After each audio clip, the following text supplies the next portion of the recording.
Hello, welcome back to the central digital school. So guys, कल हमने देखा था इलेक्ट्रिक मोटर। इलेक्ट्रिक मोटर में प्रिंसिपल अप्लाई हो रहा था फ्लेमिंग्स लेफ्ट हैंड रूल, जिसका स्टेटमेंट ऐसा था कि forefinger gives the direction of magnetic field, middle finger gives the direction of current and thumb gives the direction of motion of conductor या motion of coil कह लो, उसमें coil थी। तो इस प्रिंसिपल पर लेफ्ट हैंड रूल के ऊपर इलेक्ट्रिक मोटर चल रही थी। इसमें करंट डाला गया था और मैग्नेटिक फील्ड कांस्टेंट थी, तो ये मोशन परफॉर्म कर रहा था। तीन चीजें हैं, कौन कौन सी? मैग्नेटिक फील्ड, इलेक्ट्रिक करंट और उसके बाद मोशन। लेकिन क्या आपका दिमाग ये सोच रहा है या ये पूछ रहा है कि अगर मैग्नेटिक फील्ड हो और करंट हो तो मोशन परफॉर्म होता है? पंखे में मैग्नेटिक फील्ड हो और करंट हो तो मोशन परफॉर्म होता है, लेकिन क्या ऐसा हो सकता है? अच्छा, ये भी हमने देखा है कि करंट हो तो मैग्नेटिक फील्ड प्रोड्यूस हो जाती है करंट कैरिंग कंडक्टर के आसपास। लेसन तो यही से शुरू किया था। मतलब तीन चीजें इंटररिलेटेड है कि नहीं है? कौन कौन सी? एक मैग्नेटिक फील्ड लाइन और करंट। करंट अगर होगा तो उसके आसपास मैग्नेटिक फील्ड लाइन होगी, लेकिन मैग्नेटिक फील्ड लाइन होगी करंट होगा ऐसा नहीं है ना? चीजें इंटर रिलेटेड जरूर है, लेकिन कुछ चीजें कुछ पे डिपेंड करती हैं, कुछ नहीं करती हैं। जैसे कि मैग्नेट है तो है, मैग्नेट के आसपास तो मैग्नेटिक फील्ड है, बस इतना ही। लेकिन करंट कैरिंग कंडक्टर होता है, current carrying conductor, current middle finger current होता है। करंट कैरिंग कंडक्टर देखा था हमने स्ट्रेट, उसके आसपास मैग्नेटिक फील्ड होती है, बिल्कुल होती है। राइट हैंड थंब रूल देखा था हमने, ठीक है। मैग्नेट देखा, बिल्कुल प्लेन मैग्नेट जिसके आसपास मैग्नेटिक फील्ड है।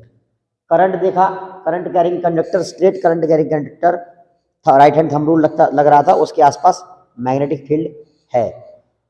मैग्नेट करंट कैरिंग कंडक्टर जिसके आसपास मैग्नेटिक फील्ड। अब मैग्नेटिक फील्ड और करंट कैरिंग कंडक्टर हमने रखा। मैग्नेटिक फील्ड की डायरेक्शन ये थी, forefinger gives the magnetic direction of the magnetic field, middle finger gives the direction of the current, then thumb gives the direction of the motion of the conductor. Okay, अब क्या आपका दिमाग ये कह रहा है कि चलो ये एक चीज क्या है, मैग्नेटिक फील्ड रख देते हैं, दूसरी क्या है, फोर्स रख देते हैं। क्या ये दोनों चीजें अप्लाई करने के बाद इलेक्ट्रिक करंट प्रोड्यूस हो सकता है? सोच रहे हो आप इस तरह से? अगर आप इस तरह से सोच रहे हो तो आप फैराडे के लेवल के साइंटिस्ट बन सकते हैं, माइकल फैराडे के लेवल के। माइकल फैराडे एक इंग्लिश साइंटिस्ट थे, उन्होंने भी ऐसे ही सोचा कि इलेक्ट्रिक मैग्नेटिक फील्ड में प्लेस किया उन्होंने मूविंग कॉइल, तो उस कॉइल में ऑटोमेटिकली इलेक्ट्रिक करंट जनरेट हो गया। ये माइकल फैराडे का स्टेटमेंट मैंने स्क्रीन पर लिख रखा है। मतलब क्या है, मैंने जो भूमिका रखी, ये सारे थॉट्स माइकल फैराडे के दिमाग में उस समय आए होंगे जब उन्होंने ये बिजली का खोज किया था। भाई, बिजली की खोज होने से पहले पंखे थे? नहीं थे। बिजली का खोज होने से पहले एसी, फ्रिज, टीवी, कूलर, ये सब था? कुछ भी नहीं था, कुछ भी नहीं था। तो माइकल फैराडे से पूछा गया कि भाई तुम इतने बड़े साइंटिस्ट हो, तुमने इतना सा समय से बर्बाद करके अपना दिमाग चला के ये बिजली का खोज किया है, इसका काम क्या है? क्या काम है भाई इसका? बिजली का तुमने खोज कर दी, ठीक है, कर दी, अच्छी बात है। करंट प्रोड्यूस होता है। और करंट तो कोई छूता भी नहीं है, करंट को तो कोई टच भी नहीं करता, फिर इसका काम क्या है?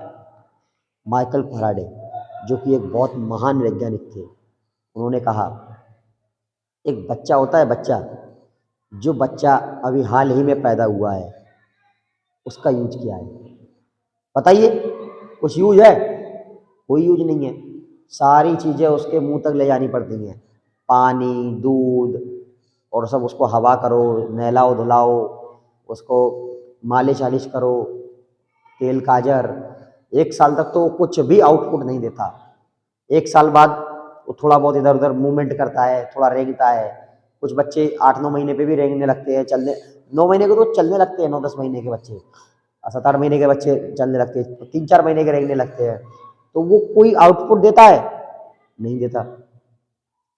लेकिन जितने भी आउटपुट देने वाले लोग हैं वो कभी ना कभी तो बच्चे थे ही, रेंगने वाले धरती पे थे। तो वही फैराडे ने कहा कि जो चीज़ मैंने आविष्कार की है, ईजाद की है, पैदा की है मैंने, उसका भले ही आज कोई भी उपयोग ना हो, लेकिन भविष्य में देखना उसका बहुत ज़्यादा उपयोग होगा। आज बिना बिजली के कुछ है? कंप्यूटर, मोबाइल, हर चीज़ में बिजली, हर चीज़ में, भले ही वो डायरेक्ट करंट हो, इनडायरेक्ट करंट हो, बिजली हर चीज़ में है। तो ये माइकल फैराडे साहब के स्टेटमेंट थे। Whenever a conductor और कॉइल, कोई कंडक्टर या फिर कॉइल, मिडल फिंगर ये डायरेक्शन ऑफ द करंट है, तो इसी को हम मानेंगे कंडक्टर या फिर coil. Whenever a conductor or coil is placed in a whenever a conductor or a coil is placed in a field where the magnetic field changes with respect to time, and electromotive force is induced in a conductor, उस conductor में electromotive force generate हो जाता है, और electromotive force generate हो जाता है induced in a conductor और कॉइल। उस कॉइल में या कंडक्टर में इलेक्ट्रोमोटिव फोर्स जनरेट हो जाता है। इलेक्ट्रोमोटिव फोर्स का मतलब क्या है? इलेक्ट्रॉन्स मूव करने के लिए, इलेक्ट्रॉन्स अपनी जगह छोड़ने के लिए बाध्य किए जाते हैं। जो मैंने आपको पिछली डायग्राम में बताया था, कल क्या बताया था मैंने? ये बताया था मैंने एक कल या परसों के डायग्राम में बताया था मैंने, ये इस तरह से। इसमें अगर पोटेंशियल डिफरेंस लगाया जाएगा, इसमें ढेर सारे एटम्स हैं, ये मान लो कि एटम है, ये एक और एटम है, ये एक और एटम है। एटम तो बहुत छोटे छोटे होते हैं, लेकिन इस तरह से बता रहा हूँ। अगर इसमें मैंने पोटेंशियल डिफरेंस अप्लाई किया है, ये डायरेक्शन ऑफ द करंट है, तो यहाँ पर पॉजिटिव चार्ज है, इलेक्ट्रॉन्स मूव करेंगे, इलेक्ट्रॉन जो है इसका एक इसमें जाके चिपक जाएगा, तो यहाँ पर इलेक्ट्रॉन एक कम हो जाएगा, तो इस पर पॉजिटिव चार्ज आ जाएगा, फिर इस पर पॉजिटिव चार्ज आ जाएगा, तो ये इलेक्ट्रॉन खींच लेगा इधर का, तो ये न्यूट्रल हो जाएगा, इस पर पॉजिटिव चार्ज आ जाएगा, तो ये इसका इलेक्ट्रॉन खींचेगा, फिर ये इसका इलेक्ट्रॉन, इस तरह से इलेक्ट्रॉन जो है इधर को इधर को इधर को इधर को एक एक एटम खींचता जा रहा है। यही होता है इलेक्ट्रोमोटिव फोर्स, कि इलेक्ट्रॉन खींचा जाता है। इसी को क्या कहते हैं? Electromotive force. इलेक्ट्रॉन इधर आ रहा है, मतलब नेगेटिव चार्ज इधर को जा रहा है, तो पॉजिटिव चार्ज उधर को जा रहा है, और पॉजिटिव चार्ज की डायरेक्शन को ही हम करंट की डायरेक्शन कहते हैं। इलेक्ट्रॉन की अपोजिट डायरेक्शन को हम करंट की डायरेक्शन कहते हैं। ये मैंने आपको समझाया है, इलेक्ट्रोमैग्नेटिक इंडक्शन का स्टेटमेंट है। इसे आप वीडियो को पॉज करके इलेक्ट्रोमैग्नेटिक इंडक्शन का स्टेटमेंट लिख लीजिए। इसका एग्जाम्पल यानी इसका जो एप्लीकेशन है इलेक्ट्रिक जनरेटर में है और डायनामो में है। अब इलेक्ट्रिक जनरेटर में इसका एप्लीकेशन किस तरह से होता है, यही हमारा नेक्स्ट टॉपिक है, इलेक्ट्रिक जनरेटर। वीडियो को पॉज करके आप स्टेटमेंट को नोट डाउन कर लो। सो इलेक्ट्रिक जनरेटर की डायग्राम आपके सामने है। नॉर्थ पोल, साउथ पोल, ये क्या है? ये कॉइल है ABCD, एक्सेल है, ये रिंग R1 है, ये रिंग R2 है। उसमें हाफ हाफ थी, इसमें पूरी पूरी है लेकिन अलग अलग है। और क्या है बच्चों? ये ब्रश है, ये ब्रश स्टेशनरी है। इसमें घूमेगी कौन कौन सी चीज मैं बताना चाहूंगा आपको। एक्सेल है, एक्सेल घूमेगा, ठीक है। एक्सेल के साथ जो रिंग है, रिंग एक्सेल पे चिपकी हुई है, लेकिन कैसे? इनसाइड देखो, स्टार मार्क प्रॉपर्टी है ये। करंट कहाँ गई? ये star mark property. The inner side of the rings R1 and R2 are insulated. Axle metallic ही होगा क्योंकि इतना वजन कौन झेल पाएगा, ठीक है। तो मेटालिक एक्सेल के ऊपर जो रिंग्स चिपकी है, रिंग्स की इनसाइड जो है, इनसाइड वो इंसुलेटेड है, मतलब नॉन कंडक्टिंग सरफेस है इनसाइड, और आउटसाइड कंडक्टिंग सरफेस है, जिससे टच है क्या? कॉइल ABCD टच नहीं, कनेक्टेड है, बिल्कुल चिपकी हुई है, जुड़ी हुई है। और एक्सेल घूमेगा तो ये रिंग भी घूमेगी, एक्सेल घूमेगा तो उसके ऊपर चिपकी हुई रिंग भी घूमेगी, और रिंग अगर घूमेगी तो रिंग से कनेक्टेड है कॉइल ABCD, ये कॉइल भी घूमेगी। ठीक है, तो घूमेगी तीन चीजें, कौन कौन सी? एक्सेल, रिंग और कॉइल। बाकी B1 एंड B2 ये स्टेशनरी है। जो B1 ब्रश 1 है, B2 ब्रश 2 है। इसका नाम ब्रश क्यों है? क्योंकि ये घिसेगी, कॉइल जब घूमेगी ना तो यहाँ पे ब्रश अगर टच है तो वो घिसेगा, वो रुका हुआ है एक जगह पे। अगर रुका हुआ नहीं होगा तो ये तार भी गुत्था गुत्थ हो जाएगी, बिल्कुल ऐसे गुत्थम गुत्था हो जाएगा ये तार। ये B1 ब्रश रुका हुआ है, इसमें तार जुड़ा हुआ है, ये तार से गैल्वेनोमीटर कनेक्टेड है, ये तार से इधर गैल्वेनोमीटर कनेक्टेड है। Galvanometer is used to measure the direction of the electric current. ठीक है, गैल्वेनोमीटर का काम है इलेक्ट्रिक करंट की डायरेक्शन को नापना। ठीक है, आगे ये सारी चीजें स्टेशनरी है, कौन सी? B1 गैल्वेनोमीटर एंड B2, और इनसे कनेक्टेड तार, ये स्टेशनरी है। और मैग्नेट भी स्टेशनरी है, घूमेगा, axle, ring and coil ABCD। हमने अभी अभी इलेक्ट्रोमैग्नेटिक इंडक्शन पढ़ा था। When a coil is made to rotate, जब ये कॉइल रोटेट की जा रही है, हमने इलेक्ट्रोमैग्नेटिक इंडक्शन में ये पढ़ा था कि मैग्नेटिक फील्ड चेंज की जा रही है। भाई बात एक ही है, चाहे मैग्नेटिक फील्ड को ऐसे ऐसे घुमाओ, अब बड़े मैग्नेट है कैसे घुमाओगे, इसलिए मैग्नेट को स्टेशनरी रख दो, कॉइल को घुमा दो, कॉइल को ही घुमा दो। तो मैग्नेट को हम स्टेशनरी रखेंगे और कॉइल को घुमा देंगे।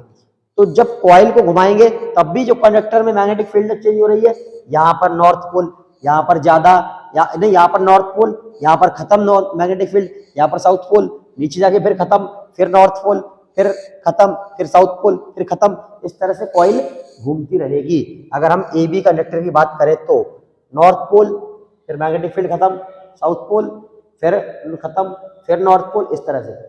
तो इसमें क्या होगा? करंट जनरेट हो जाएगा। क्या हो जाएगा?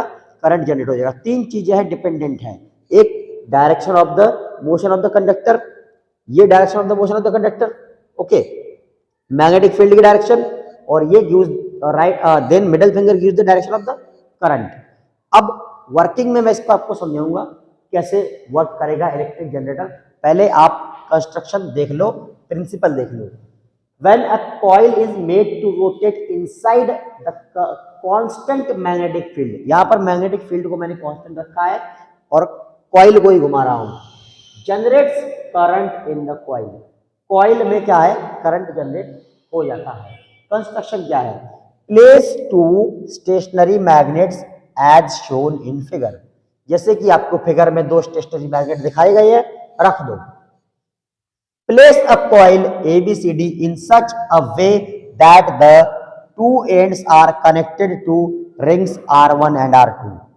रिंग R1 और R2 को इस कॉइल के एंड्स कनेक्ट करने हैं। The inner side of R1 and R2 rings are insulated. पिछली मोटर में भी यही था और जनरेटर में भी यही है। रिंग्स की इनर साइड जो है वो इंसुलेटेड होगी, वो नॉन कंडक्टिंग होगी। Rings are attach to the axle. Rings जो है अटैच, बिल्कुल फिक्स चिपकी हुई है एक्सेल में।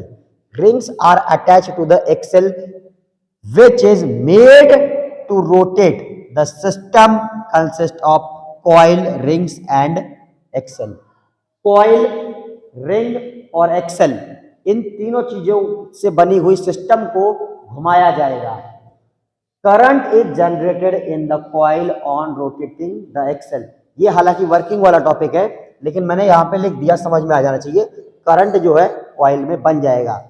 Touch two stationary brushes to the rotating rings R1 and R2। अब इसमें करंट बन भी रहा है कि नहीं बन रहा है, ये हम कैसे चेक करेंगे? हम क्या करेंगे, ये घूम रहा है, ठीक है, रिंग्स घूम रही है, उसको अटैच है, कॉइल भी घूम रही है। क्यों? क्योंकि कॉइल भी इसमें कनेक्टेड है, टच है, अटैच है बिल्कुल। अब हम क्या करेंगे, एक गैल्वेनोमीटर लेंगे जिसके दो तार निकले हुए हैं। दो तार हम ऐसे पकड़ेंगे, यहां जाके भाई तार अगर ऐसे इसमें चिपका के ऐसे रिंग में पकड़ोगे, इस रिंग में पकड़ोगे तो थोड़ा खतरा है। तारों में क्या करेंगे, हम ब्रश जोड़ देंगे। ब्रश जो होते हैं ये प्लास्टिक वाले ब्रश नहीं है, ये लोहे के ही ब्रश है। कैसे?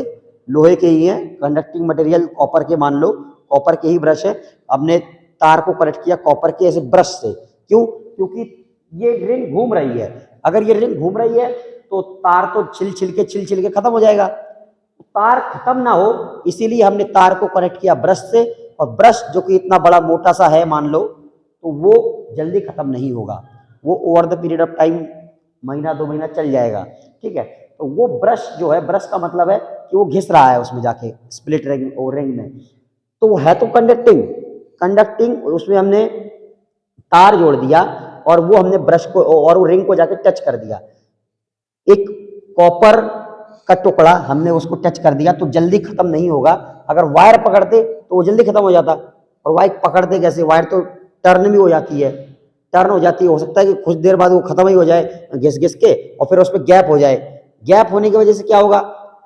कंडक्शन नहीं होगा इलेक्ट्रिसिटी का, इसलिए उसमें टच होना चाहिए। तो टच होने के लिए यही अच्छा है कि एक मेटल का, आप कॉपर का कोई ब्लॉक रख लो, ब्लॉक को उसको कनेक्ट कर दो, और कनेक्ट करके स्टेशनरी बिल्कुल उसको कैसे भी फिक्स कर दो, और उसी में इधर तार जोड़ दो और इधर रिंग कनेक्ट है। रिंग से वो घिसेगा जरूर लेकिन जल्दी खत्म नहीं होगा, और इधर वो तार में कनेक्टेड है तो तार से बिजली आ जाएगी। और गैल्वेनोमीटर क्या है? शो करता है डायरेक्शन ऑफ द करंट। तो यहां तक आप देख लो, कंस्ट्रक्शन आप यहां तक लिखना है। इसमें गैल्वेनोमीटर कनेक्ट करेंगे तभी हमें पता चलेगा कि इसमें करंट जनरेट हो भी रहा है या नहीं हो रहा है। तो आप वीडियो को पॉज कर इलेक्ट्रिक जनरेटर की डायग्राम बना लो, प्रिंसिपल, कंस्ट्रक्शन लिख लो, वर्किंग मैं जस्ट एक्सप्लेन करने जा रहा हूं।